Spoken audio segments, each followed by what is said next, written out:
ऐसा आदमी था जो ना तो पॉलिटिक्स में था और ना आर्मी में, लेकिन फिर भी पाकिस्तान के सबसे पावरफुल लोग उसकी कॉल पहली रिंग पे उठाते थे।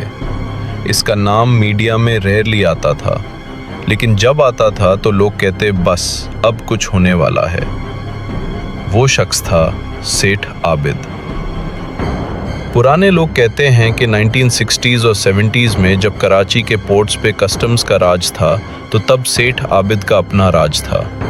डायमंड हो, गोल्ड हो या इलेक्ट्रॉनिक आइटम्स, जो चीज़ पाकिस्तान में ऑफिशियली बैंड थी वो उसके गोडाउन्स में मिलती थी।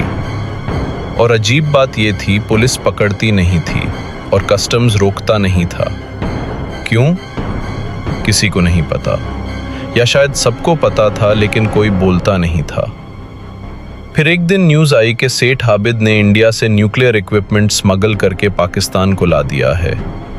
कुछ लोगों ने इसे अफवाह कहा और कुछ ने इसे पाकिस्तान का सीक्रेट मिशन। उस वक्त पाकिस्तान का न्यूक्लियर प्रोग्राम सीक्रेट था और ये आदमी बेकार की पब्लिसिटी से दूर बस काम कर रहा था।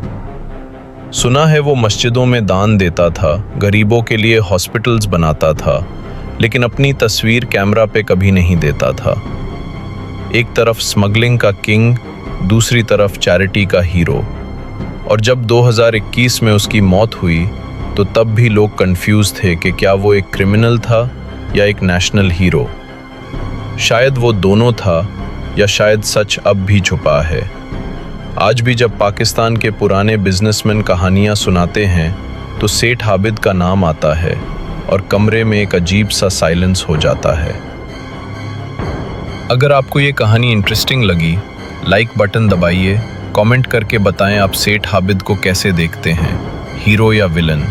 और ऐसे ही और राज खोलने के लिए सब्सक्राइब करना मत भूलिए।